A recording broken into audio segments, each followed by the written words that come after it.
Salve galera, tudo bom com vocês? Mais uma vez estou aqui para dar mais uma baita aula para vocês. Hoje a gente vai falar de coisa boa, a gente vai falar de dinheiro. Quem não gosta de dinheiro? Então hoje a gente vai falar sobre alguns temas importantes que envolvem o mundo do dinheiro.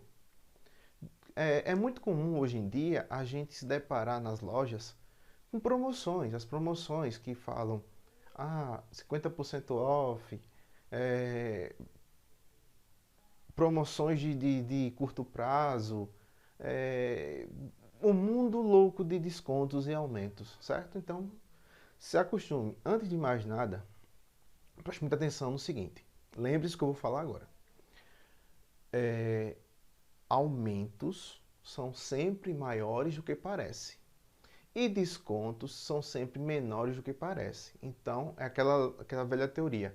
Nem tudo que parece é. Então, você é acostumado a se ver deparado com essas promoções, você tem que entender um pouco de matemática financeira para saber se essas promoções são realmente verdade. E se elas valem realmente a pena você fazer, seja um parcelamento, seja você ver se o produto vale a pena, se o desconto é aquele mesmo, se não é. É difícil, mas a gente tenta entender um pouco através da matemática financeira, certo? Então a gente vai tratar de dois assuntos importantes, certo? Que é juros e porcentagem. Em um primeiro momento a gente vai comentar um pouco sobre porcentagem e em outro momento a gente vai comentar sobre juros. Então quando a gente fala em porcentagem propriamente dito, quando eu falo X% de algo, a gente entende que esse X% está associado a uma fração centesimal. Quando eu falo que é X%, é você pegar o X, que é o valor que vai vir aí na frente, não sei quanto vai ser, mas vai ser um valor, e dividir ele por 100. Então toda vez que eu falar X% é a mesma coisa dizer que é X sobre 100, certo? Então fica aí o registro. As porcentagens geralmente elas têm uma referência. Então, quando eu falar, por exemplo, 40% de um valor, ou do valor, por exemplo, a gente tem que associar aqueles 40% o valor que está associado a ele. Então, 40% do valor, 40% de um certo valor em dinheiro, de um certo capital, que a gente vai ver o que é um capital mais para frente. Quantos por cento em cima do termo de referência. Então, tudo isso aí vai ter que ter uma referenciazinha, 40% de algum valor. Então, quando eu falar 40%, é 40 sobre 100, e esse di, essa partículazinha di, 2, das, di, a gente transforma isso em multiplicação. Então, quando eu falo 40% do valor, 40%, lembre-se, como é uma fração centesimal, é 40 sobre 100. O di, ou do, ou da, vira uma multiplicação e eu vou fazer essa multiplicação pelo valor que foi dado na questão. Então, você tem que ficar atento a isso aí. Outro exemplo, 20% da renda. 20% é 20 sobre 100, vira uma multiplicação e você vai multiplicar pela renda que está associada. Então, 20% de alguma coisa é 20%, o d, a partícula da, ou enfim, qualquer uma dessas variações vira uma multiplicação e eu vou multiplicar pela renda.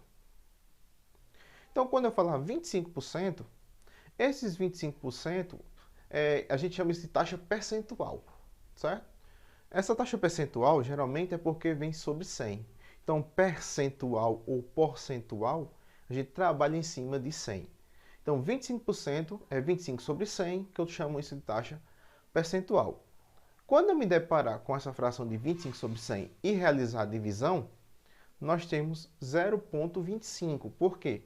Numa fração em que eu estou dividindo um número por um múltiplo de 10, o número de casas que a vírgula desloca para a esquerda, lembre-se, ela vai deslocar para a esquerda, a gente conta a partir de quantos zeros está sobre o denominador.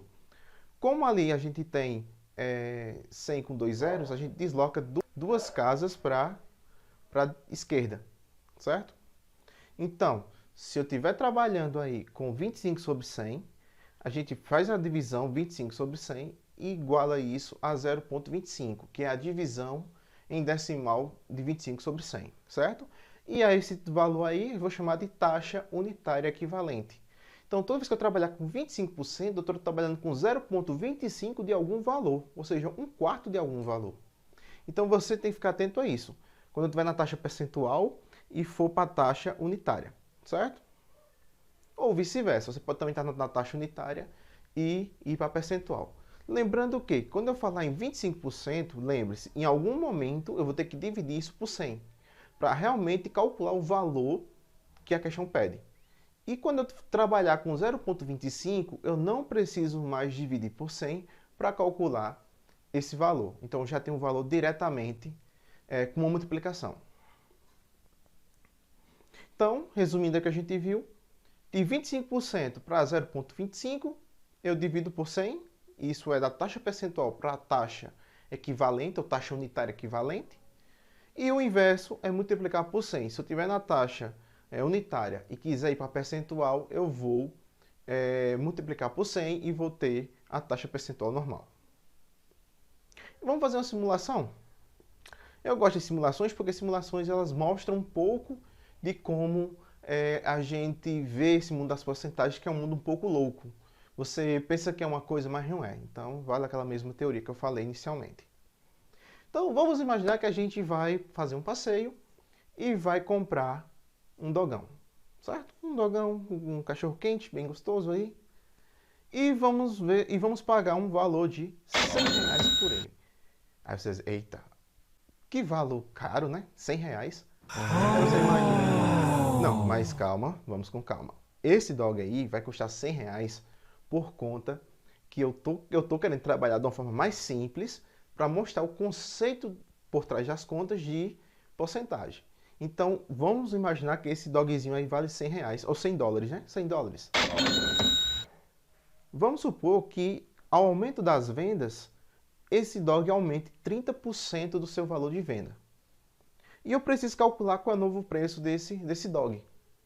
Então, o que é que eu tenho que fazer? Eu tenho que calcular 30% de 100, certo? 30% de 100, você vai ver que é 30, certo? Se você usar a regrinha anteriormente que eu comentei.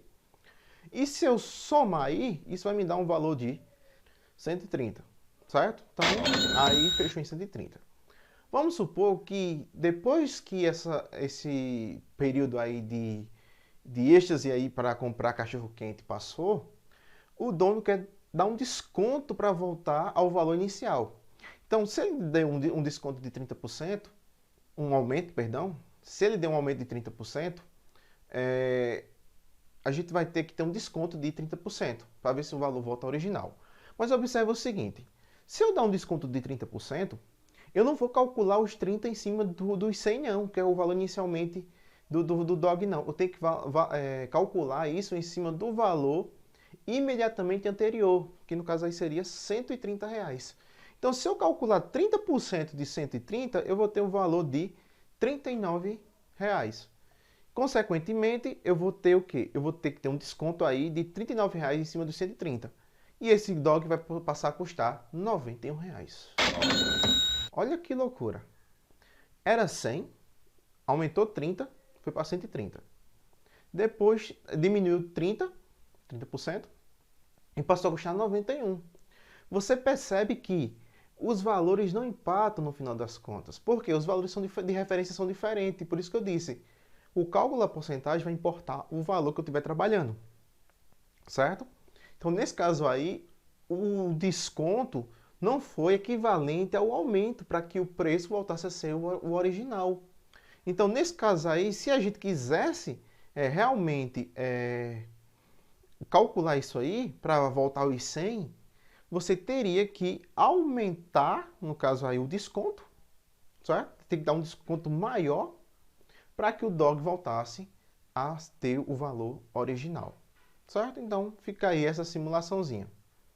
E no final das contas, a gente vai ver que O que realmente aconteceu foi um desconto real de 9%. Como era 100, passou para 91, a gente tem um desconto real de 9%. Só que aí a gente trabalha muito com aumentos ou descontos sucessivos. Aqui anteriormente a gente teve um aumento e teve um desconto. Agora não, agora a gente pode ter 2, 3, 4 aumentos sucessivos, ou 1, 2, 3 ou 4 ou 5, ou N descontos sucessivos. E para isso a gente tem que ter uma noção melhor de cálculo de porcentagem. Só que é aquela história, né? O mundo das porcentagens é um mundo que está aí e você às vezes fica um pouco sem entender o porquê disso, porque isso está mais caro, porque isso está mais barato. Mas aí você para pensar, vem comigo nessa aula que a gente vai resolver esse problema, certo? Então, o mundo louco das porcentagens, até alguns também aí, de seus episódios, ele se deparou com as porcentagens e foi às compras e viu que realmente os preços não estavam como ele queria. E ele comprou os produtos mais baratos. Enfim, esse é um episódio que eu gosto de frisar, porque aí ele mostra a realidade das porcentagens. E outra coisa, quando falar em porcentagem, lembre-se de uma coisa, anote isso, pelo amor de Deus. Você sempre vai sair perdendo. Porque, como eu falei no início, aumento é sempre maior do que parece e desconto é sempre menor do que parece. Ou seja, você nunca vai sair ganhando no mundo das porcentagens. Então, vamos fazer umas simulações aqui. Vamos imaginar que a gente vai sair para comer um X-egg, ou um X-bacon, um cheeseburger. Certo? Então, quando a gente sai para comer alguma coisa, a gente já pensa logo, quanto é que eu vou gastar? Então vamos imaginar aqui uma situação. Você vai comprar um cheeseburger. E quanto é que custa esse cheeseburger? Como eu falei? R$100. Aí o que acontece? Como está vendendo muito cheeseburger, muita gente está procurando, vamos supor que o dono da venda aumente 20% em cima do valor desse cheeseburger.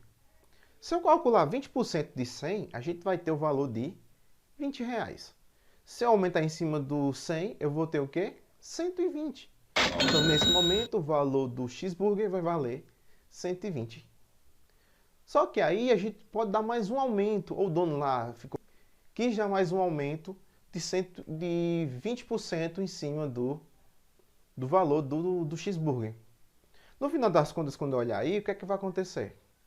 Calcular 20% agora, eu não vou calcular em cima mais do 100 não, eu calculo em cima do 120. Então, consequentemente aí, eu vou calcular 20% de 120, isso vai me dar o valor de 24, somado com 120 eu vou ter R$144, que é o preço atual desse cheeseburger. O que era 100, com um aumento de 20% foi para 120, quando aumentou mais 20% foi para R$144, certo? Então aí a gente tem uma simulação de 2 acréscimos sucessivos. Agora imagine só, se eu perguntasse de quanto é o acréscimo real. Você vai dizer, professor, se foi dado 20 no início e 20 no final, então eu tenho um total de 40%. Só que aí, lembre-se da regra. Você sempre vai sair perdendo, porque aumento é sempre maior do que parece e desconto são sempre menores do que parece. Se uma coisa custava R$100 e passou para 44, de quanto foi o aumento real aí? Consequentemente, o aumento real foi de 44%. Vamos imaginar agora que a gente vai comer uma bela pizza. Sextou. Sextou com pizza. Ai, delícia! E essa pizza vai custar quanto? Ora, R$100. Por que não? Vamos botar logo 100 também, por conta que tudo 100, tá tudo certo. Vamos supor que essa pizza não esteja vendendo muito. E o restaurante ou a pizzaria quer dar um desconto para os clientes comprarem essa pizza. Vamos supor que agora a pizza vai custar menos 30% do valor dessa pizza. Se eu calcular 30% de 100, eu vou ter o quê? R$30. E esses R$30 devem incidir sobre o preço inicial de 100. 100 menos 30, eu vou passar a custar R$70 o valor da pizza. Só que aí que ele viu que não estava também saindo como ele queria. Aí o que aconteceu? Ele deu mais um desconto de 30%. Consequentemente, eu vou calcular esses 30% em cima de quem? Dos 70 que eu estou no momento, não em cima dos 100 inicial. Então, esses 30% não vai incidir mais em cima do valor inicial, que era 100, e sim agora em cima do valor que é 70. Então, quando eu calcular 30% de 70, isso vai me dar um valor de 21. Se eu pegar 70 menos 21, eu vou ter um valor de 49. Então, consequentemente, a gente viu aí o quê? Dois descontos sucessivos pareciam o quê? 60%. 30 inicialmente e 30 depois daria 60. Só que o preço foi de 100 para 49. E essa diferença vai ser de um desconto real de 51%. O que parecia 60 foi 51. Certo? Então a gente observa que um desconto é sempre menor do que parece, um aumento é sempre maior do que parece e um desconto é sempre menor do que parece. Nesse caso aí parecia 60, foi de 51. Quando eu trabalho com compras ou com venda, eu uso cartão de crédito, uso boletos, uso pagamento à vista, pagamento a prazo. E tudo isso tem um preço de custo e um preço de venda. E vamos entender melhor o que isso significa. Preço de custo é o preço pelo qual o produto está sendo vendido inicialmente. E o preço de venda é o preço associado ao preço de custo do produto que está sendo adquirido para venda. Consequentemente, a variação do preço vai ser o preço de venda menos o preço de custo. Se essa variação for positiva, eu vou ter um lucro. Se ela for negativa, eu vou ter um prejuízo. Por quê? Eu estou vendendo pelo menor preço do que eu comprei. Então, lembre-se, tudo isso aí tem a ver com preço de custo, preço de venda e lucro. Quando eu quero saber o lucro sobre o preço de custo, o que é que eu tenho que fazer? O preço de custo é 100% do que eu estou gastando. Se eu quero um lucro em cima desse preço, eu vou ter que aumentar algum valor para ter o preço de venda. Então, o preço de venda é 100% mais o lucro. Então, vamos supor que a gente compre um objeto por 100 reais e a gente quer um lucro de 20 reais. Consequentemente, o preço de venda vai ser o quê? 120, porque já está associado o lucro com o preço de custo. Se for com o preço de venda, aí é o contrário. Para descobrir o lucro, eu vou ter que o quê? Subtrair esse lucro do preço de venda e eu vou ter o preço de custo o quê? Subtraindo dos 100% do valor que eu gastei, o lucro que eu tive.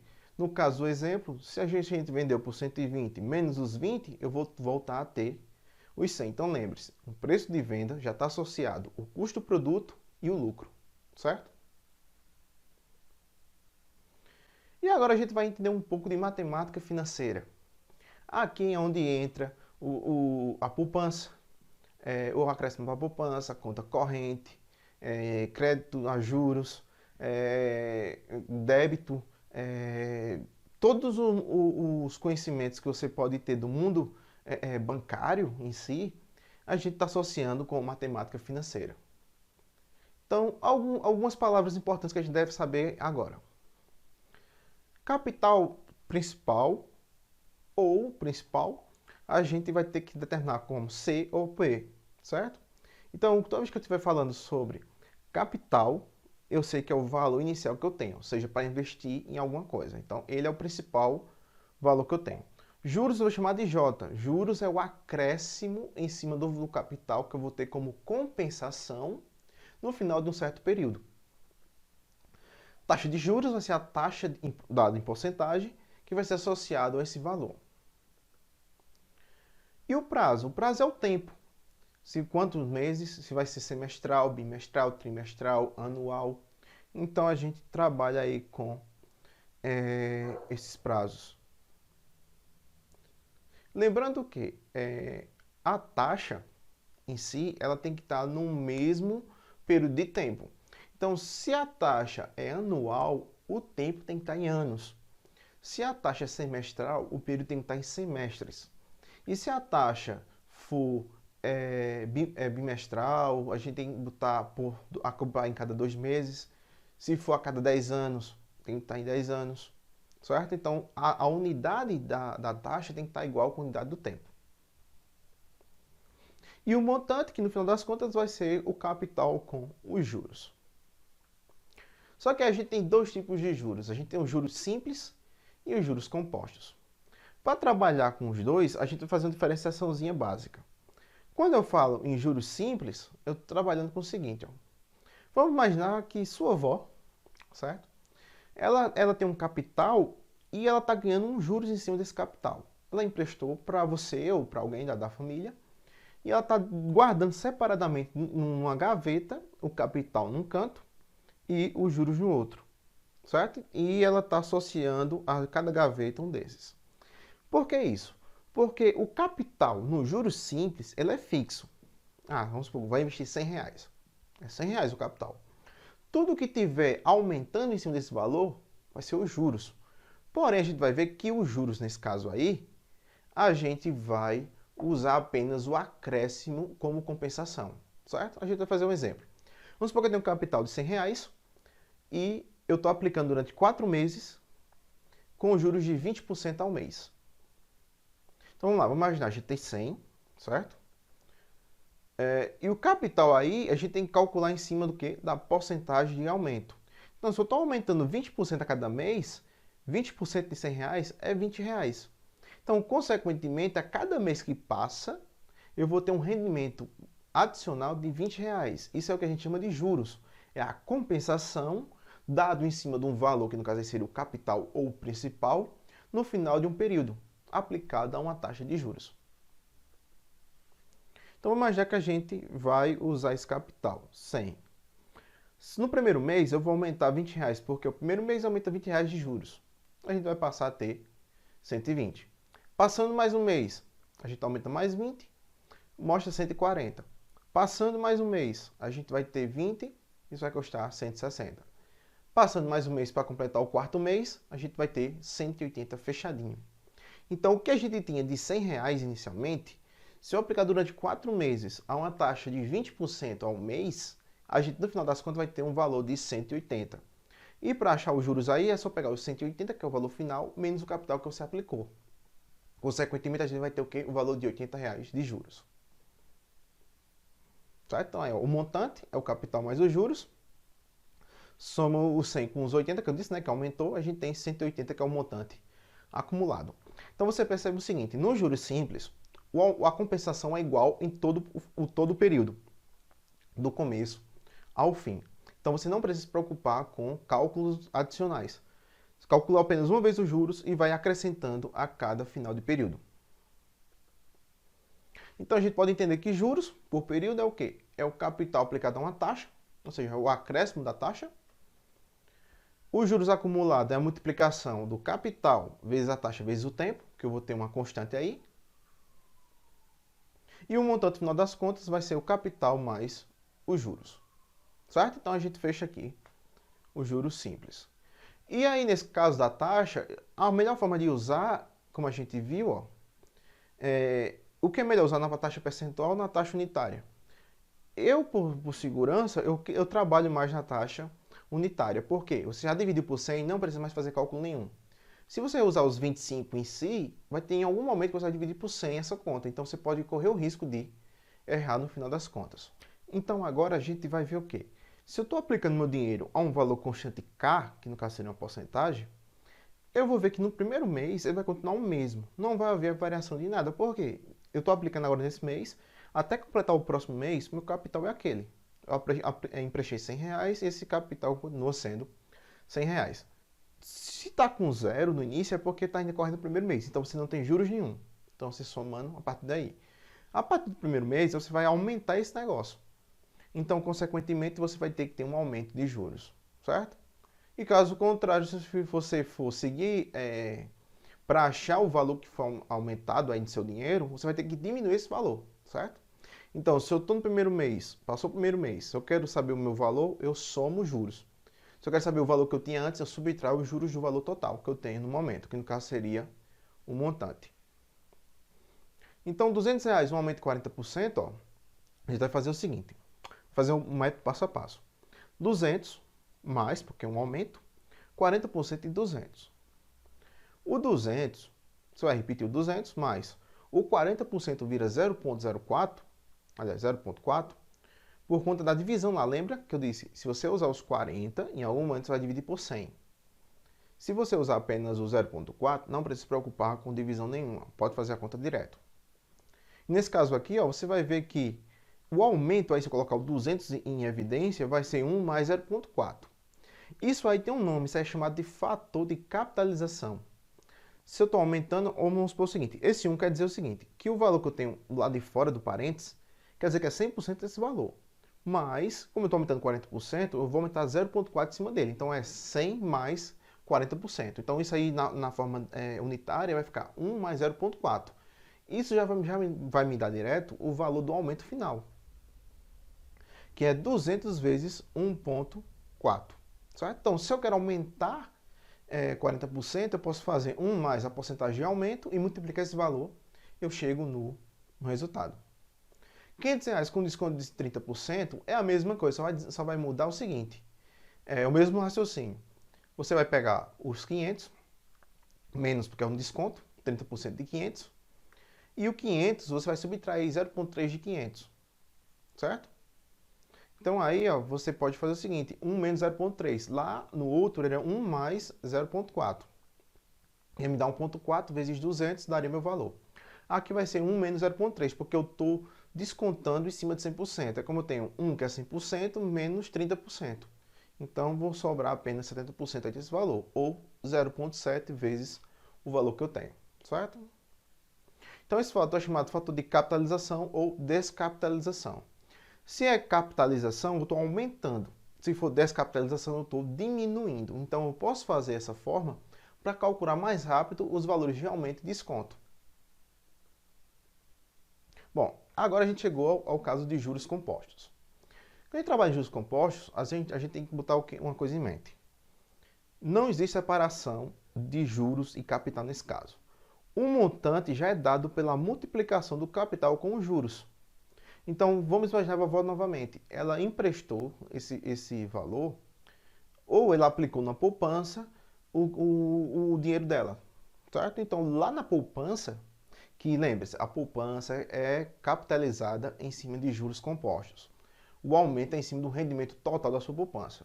Então, se você aplicar, por exemplo, R$100 na poupança, e no final de um mês tiver lá, sei lá, R$110, o próximo aumento que você tiver na poupança vai ser em cima dos 110 que você tem acumulado, e não em cima dos 100 que você aplicou. Então, é uma coisa chamada de juros sobre juros, ou aumento de capital em cima de capitalização em juros compostos. Nesse caso aí, o capital e os juros estão juntos, então você não precisa diferenciar nenhum dos dois, certo? Os dois estão juntos. Então vamos imaginar o mesmo caso do exemplo anterior. A gente tem um capital de 100 e está aplicado em 4 meses, a juros de 20% ao mês. É o mesmo exemplo, só que a gente vai mudar o esquema agora de juros compostos, certo? Lá a gente aplica em juros simples, aqui em juros compostos.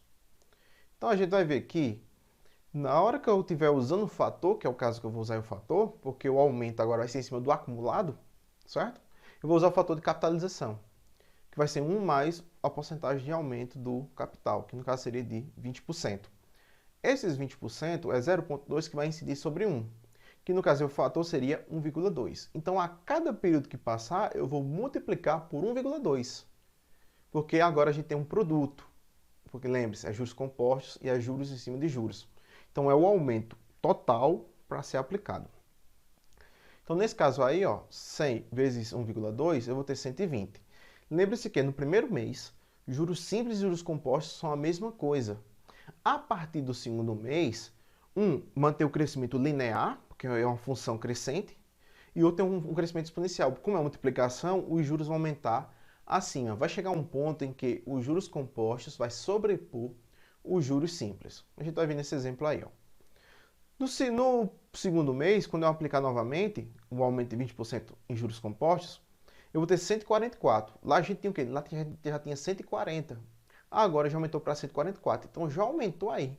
Então o ponto de aumento já é a partir do segundo mês. Então aumentar juros em cima de juros compostos é você multiplicar isso aí como fator e ver que a partir do segundo mês os juros compostos já sobrepõem os juros simples.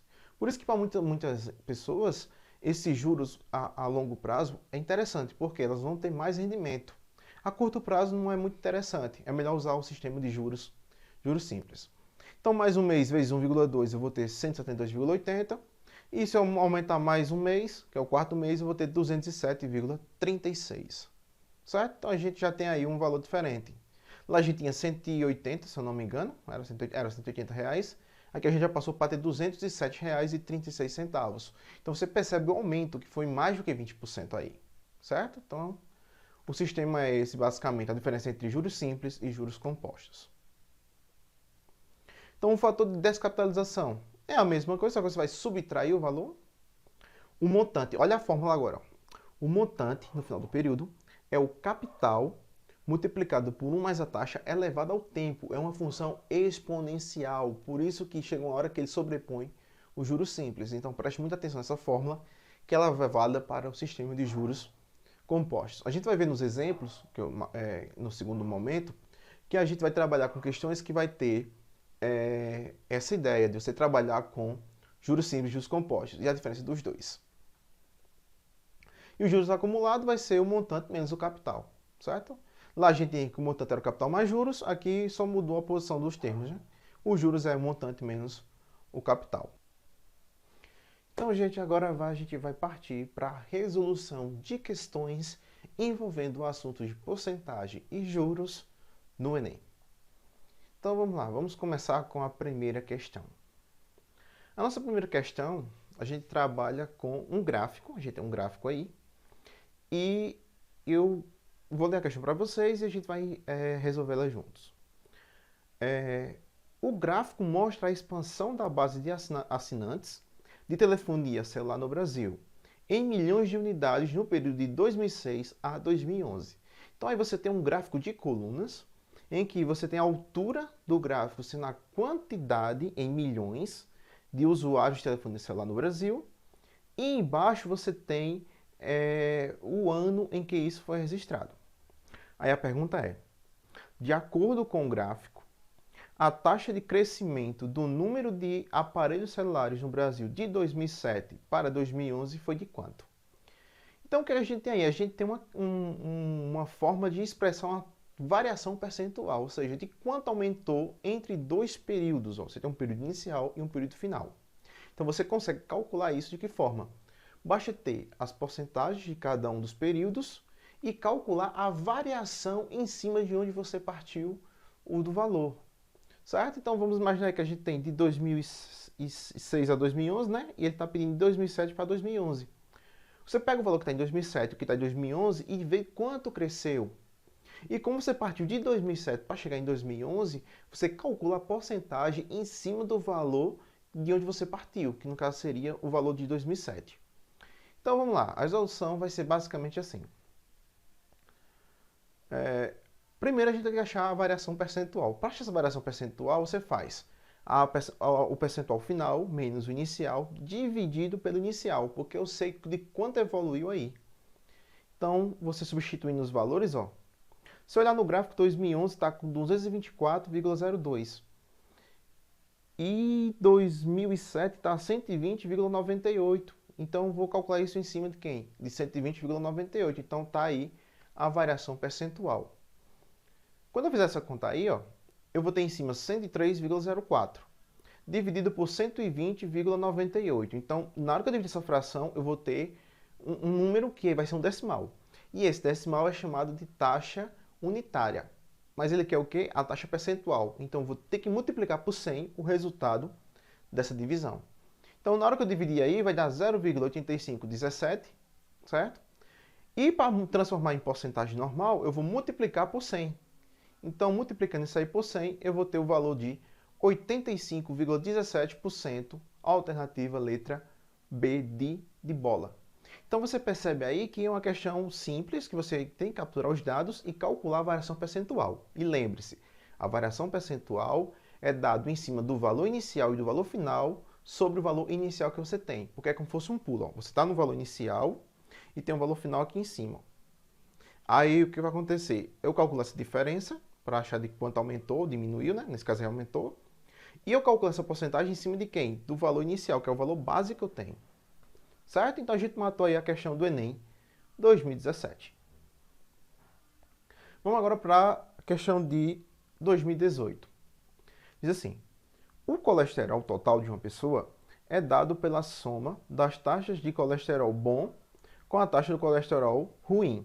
Então, Isso aí é a informação lá da biologia, onde cada pessoa tem um colesterol bom e colesterol ruim. Então aí é só critério de informação.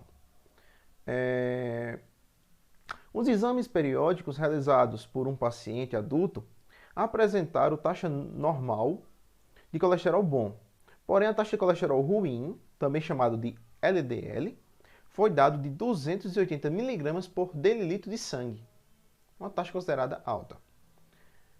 O quadro abaixo apresenta uma classificação de acordo com as taxas de LDL em adultos.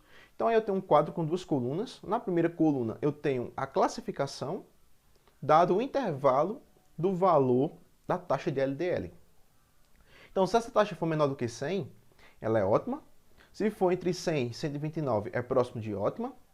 Se for entre 130 e 159, é o limite. Se for maior que 160 e menor que 180, 189, aliás, 189, ela é alta. E se for maior que 190, ela é muito alta. Aí diz o seguinte, o paciente, segundo as recomendações médicas, sobre o estilo de vida e alimentação, realizou um exame logo após o primeiro mês. Então lá ele passou um tratamento, né, para ver se diminui esse colesterol e obteve o seguinte resultado. Ó. No primeiro mês, a taxa de LDL reduziu em 25%. Certo? Então reduziu 25% no primeiro mês. No mês seguinte, que foi o mês 2, o que aconteceu? Realizou um novo exame e viu que houve mais uma redução de 20% na taxa de LDL. E a pergunta é, de acordo com o resultado do segundo exame, a classificação da taxa de LDL do paciente é qual? Então eu tenho uma situação aí onde tem um valor inicial, eu tenho duas reduções consecutivas no primeiro e segundo mês, e eu quero dar uma nova classificação de acordo com o resultado final desse cálculo dessa porcentagem. Então eu vou ter que classificar isso aí. Então a gente pode fazer passo a passo. Então, primeiro caso, o paciente chegou lá e fez com 280 mg por decilitro de sangue. Esse é o valor inicial da taxa de LDL, do colesterol ruim do paciente.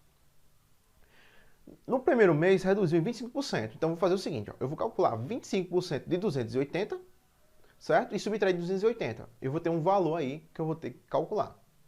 Então, ó, 280 menos 25% de 280, isso vai ser igual ao quê? O 25% vira 25 sobre 100, o D vira uma multiplicação, lembra-se da regrinha? 280. Eu posso simplificar ali essa fração, ó. Tudo por 25 vai me dar 1/4, ó. 1 em cima e 4 embaixo. E eu consigo dividir o 280 por 4. Então isso já facilita. Então vai ficar 280 menos 280 dividido por 4. 280 dividido por 4, isso vai me dar o valor de 70. 280 menos 70 vai dar igual a 210 mg por decilitro de sangue. Então, esse foi o resultado na primeira etapa do que o paciente realizou o exame. Ele tinha 280 e o colesterol reduziu em 25%. Então, o resultado nesse momento está em 210 mg por decilitro de sangue. Certo? Então, continua ainda muito alto, porque ele ainda está mais que 190. Porém, na segunda parte desse tratamento, quando ele realizou o segundo exame, ele viu que reduziu mais 20%. Então, de quem eu vou calcular agora? Eu vou calcular do momento que eu estou, que no caso aí ele está com 210 e vou reduzir 20% desses 210. Então, vamos lá. Segunda parte, eu estou com 210, né, que foi o resultado da primeira etapa, e vou reduzir em 20% esse valor. Então, vai ficar 210 menos 20 sobre 100 vezes 280. Posso simplificar os zeros ali, ó. Simplifica 2 zeros em cima, 2 zeros embaixo. Vai ficar 2 vezes 21, que vai dar 42. E no final eu vou fazer o seguinte, vai ser 210 menos 42, eu vou ter 168. Então eu posso ir lá na tabela e ver que classificação está para quando tiver 168 mg por decilitro de sangue. Se eu olhar direitinho na tabela, ó, eu vou ter que 168 está como alta. Então a resposta correta seria a letra D de dado. Certo? Então é uma questãozinha simples que dá para você usar o conceito de porcentagem e ver se realmente você entendeu como é que se calcula a porcentagem. Então tá aí um exemplo mais simples possível de você entender e aplicar no Enem o conceito de porcentagem. Vamos para a terceira. A terceira ela foi do Enem 2019, certo? Diz o seguinte, ó. Devido ao não cumprimento das metas definidas para a campanha de vacinação contra a gripe comum e o vírus H1N1 em um ano, o Ministério da Saúde anunciou a prorrogação da campanha por mais uma semana. A tabela apresenta as quantidades de pessoas vacinadas dentre os 5 grupos de risco até a data de início da prorrogação da campanha. Então, até o final da primeira parte da campanha, antes da prorrogação, tinha esse quadro aí, ó, que é chamado de Balanço Parcial Nacional de Vacinação contra a Gripe. Na primeira coluna tem um grupo de risco, crianças, profissionais da saúde, gestantes, indígenas e idosos, certo? Então aí a classificação. Na segunda coluna tem a população total em milhões, ou seja, a quantidade total de pessoas que pertencem a essa categoria. E na terceira e quarta coluna é a população que já foi vacinada. Na primeira coluna ali eu tenho os milhões que foi vacinados e na outra eu tenho a porcentagem desse milhão que foi vacinado. Então, por exemplo, a população total de crianças é de 4,5 milhões. Porém, 0,9 milhões, ou seja, quase 1 milhão de pessoas foram vacinadas. Isso corresponde a 20% do total de crianças que existem. Certo? Então a leitura do gráfico é essa. Aliás, da tabela. Ele pergunta qual é a porcentagem do total de pessoas desse grupo que já foram vacinadas. Então você vai ter que olhar o seguinte, ó. Se eu quero achar uma porcentagem, eu vou precisar de 2 valores. Um valor que eu tenho, que é na realidade o que eu quero, né? Eu quero as pessoas vacinadas, sobre o total de pessoas que existem. Então eu consigo saber quantas pessoas foram vacinadas, já aquele total de pessoas que existem. Então vamos lá. A gente vai fazer o seguinte, a gente vai separar o total que está em risco, certo?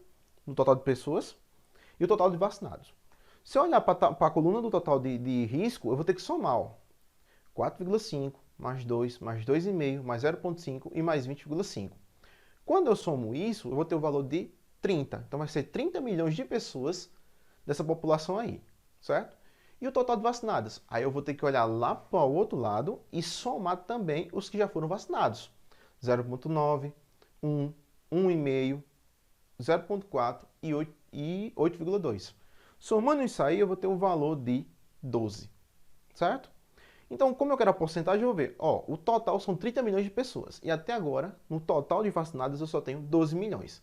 Então, 12 representa quantos por cento de 30? Você pega o 12 e divide por 30. Ó. 12 dividido por 30 você vai me dar 0,4. Como eu quero a taxa percentual e aí foi dado o valor da taxa unitária, eu multiplico por 100. Então, com 0,4, que foi o resultado da divisão, vezes 100, vai me dar 40%. Então, 40% das pessoas já foram vacinadas. Fecho com a letra D de dado. Certo?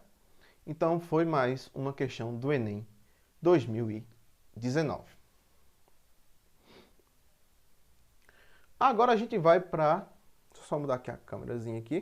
Deixa eu botar eu aqui em cima, vai ficar mais fácil, porque eu vou ter mais espaço para escrever. A gente vai ver o seguinte aqui. Questão 4, ela trata de juros, principalmente juros compostos. Lembre-se, cuidado que a prova do Enem é traiçoeira. Vem questões de juros compostos, certo? E lembre-se lá, juros sobre juros, o resultado é dado em cima do montante, que é a multiplicação do capital no acréscimo do tempo com a taxa, certo? A gente vai desmembrar isso direitinho. Diz assim a questão, ó. Uma pessoa se interessou em adquirir um produto anunciado em uma loja. Negociou com o gerente e conseguiu comprar a uma taxa de juros compostos, de 1% ao mês. Então a taxa aí foi de 1% ao mês. O primeiro pagamento será um mês após a aquisição do produto, no valor de R$ 202. Então ele vai pagar no primeiro mês R$ 202. O segundo pagamento será efetuado no mês após o primeiro, no caso, o segundo mês. E terá um valor de 204,02. Então você percebe aí que já teve um aumento no valor que vai ser os juros aí que eu vou ter que compensar. Então, para concretizar a compra, o gerente emitirá uma nota fiscal com o valor do produto à vista, negociado com o cliente, correspondendo ao financiamento aprovado. O valor à vista em real que deverá constar na nota fiscal é de quanto? Ou seja, aí eu estou descrevendo o meu parcelamento da compra do produto. E no caso eu quero apenas o valor à vista se eu fosse pagar esse produto. Quanto é que seria que eu vou pagar à vista esse produto? Então a gente vai ver como é que se calcula isso. Então aí a gente vai ter o seguinte, ó. Primeiro de tudo, para calcular o sistema de juros compostos, a fórmula é essa. Eu tenho o capital, certo? Que eu vou multiplicar por 1 mais a taxa elevada ao tempo. Esse 1 mais i, isso quer dizer que é o fator de capitalização, certo? Se fosse menos, seria o fator de descapitalização. Estou diminuindo. Como eu estou aumentando os juros, eu vou ter que somar, certo? Então, o montante é igual ao capital, que multiplica 1 mais a taxa elevado ao tempo. Então, nesse caso aí, eu vou ter que ver, ó, o montante no final que eu vou pagar vai ser as parcelas que foram de aquisição. O capital inicial vai ser o que eu quero, porque vai ser em cima desse capital, e vou ver de quanto foi para os fatores. Então, vamos lá. A gente vai ter o seguinte, ó, no primeiro mês, ele vai pagar 202. Eu não sei de quanto foi o capital inicial, mas eu sei que o acréscimo ali dentro ó, foi de 1,01. Por quê? O 1,01 vem de onde? Vem de 1 mais, como é 1%, você tem que transformar isso na forma decimal, que é 1 sobre 100, que vai dar 0,01. E você soma com 1, aí vai dar 1,01. É elevado ao tempo que vai ser um mês só, então você pode eliminar. Então aí eu posso dividir 202 por 1,01, isso vai me dar 200. Então o capital inicial ali que eu tinha no primeiro mês era o quê? R$200, que era correspondente à parcela sem o acréscimo de juros compostos. Certo? Então eu vou fazer o mesmo esquema para o segundo mês. No segundo mês, ó, foi 204,02. Eu vou chamar de Y aí o capital, que vai ser a segunda parcela, que eu não sei quanto é. O mesmo esquema, que vai ser 1% de aumento, vai ser 1,01. Agora elevado a 2. Por quê? Porque agora eu estou no segundo mês. E 2 é porque é o segundo mês. Então, quando eu fizer essa continha aí, ó, vai ficar 204,02 igual a Y vezes 1,0201, porque é 1,01 ao quadrado, isso vai me dar esse valor. E o meu y vai ser 204,02 dividido por isso aí tudo. Quando eu fizer essa divisão, eu vou ver que o valor foi também de R$200. Ou seja, o que é que até o momento eu tenho? Eu sei que as parcelas sem os juros vai ser de quanto? De R$200. Então, como ele vai pagar dentro de duas parcelas, eu posso somar o valor do capital inicial das duas parcelas. No caso aí, o parcelamento sem os juros compostos. Então eu vou somando isso aí, isso vai me dar R$400, que é o preço do produto sem o acréscimo de juros e sem o parcelamento. Então fechamos com a letra B de bola. Certo? Então aí você fechou questão número 4 do Enem 2019, bem simples, para usar a forma de juros compostos e achar de quanto foi o capital inicial da pessoa, né? Que no caso aí seria o parcelamento, com o valor da parcela sem o acréscimo de juros compostos. Certo? E agora a gente vai para a quinta questão. A quinta questão é a seguinte. Ó. Segundo o Instituto Brasileiro de Geografia e Estatística, o IBGE, o rendimento médio mensal dos trabalhadores brasileiros no ano de 2000 era de 1.250. Já o censo de 2010 mostrou que em 2010 esse valor teve um aumento de 7,2% em relação a 2000. Esse mesmo instituto projeta que em 2020, o ano que a gente está, o rendimento médio mensal dos trabalhadores brasileiros pode ser 10% maior do que foi em 2010. E a pergunta é, supondo que as projeções do IBGE se realizem, o rendimento médio mensal dos brasileiros em 2020 será de quanto? Ora, a gente tem 3 patamares, a gente tem com base no censo. A gente tem o censo de 2000, o censo de 2010 e o censo de 2020. Cada censo desse ele vai dar um valor médio da renda mensal dos brasileiros. Então a gente vai ter que detalhar isso passo a passo para a gente calcular de quanto vai ser esse valor em 2020. Então vamos lá. Então a resolução, a gente vai usar a mesma fórmula aí, porque eu vou ter que aumentar o capital. Então vamos lá, no censo de 2000, o valor mensal da renda média dos brasileiros era de R$ 1.250, certo? Só que aí diz o seguinte, ó.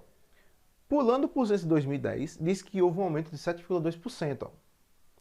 Então, esse 7,2 eu tenho que transformar em decimal. Lembre-se, transforme sempre em decimal. Pega o 7,2 e divida por 100. Isso vai me dar ali 0,072. Porque vai ficar melhor de você fazer as contas. Não precisa se preocupar com o 100 da porcentagem, porque você já está calculando diretamente. Então, você vai somar 1 mais 0,02 vezes 1.250. Então vai ficar 1,072 vezes 1.250. Eu vou ter um valor mensal de 1.340. É só multiplicar esses valores aí que você tem o valor do censo de 2010, certo? Só que agora a pergunta é em cima do censo de 2020, que diz que teve um aumento de 10% maior do que 2010. Então, eu vou ter que aumentar esse valor aí em mais 10%. Então, tá aí, ó. Censo 2020, eu tenho 1 mais 0,1 vezes 1.340, que é o valor recorrente. Esse 0,1 é 10%, ou seja, é 10 sobre 100, que vai dar 0,1. Somando isso aí vai me dar 1,1, ó. E esse 1,1 vezes 1.340, que foi o valor do 2010, que vai ser o aumento crescente devido ao fator, né? O resultado vai ser R$ 1.474. Eu vou fechar com a letra E, certo? Podia ser feito também passo a passo. Você podia calcular 7,2% do valor e depois somar com ele, mas aí eu usei a ideia do fator. O que é o fator? Você usa 1 mais a taxa percentual na parte de unidade, ou seja, vai dividir por 100 para achar a parte decimal. Quando eu somo com 1, eu já estou calculando o total geral disso aí.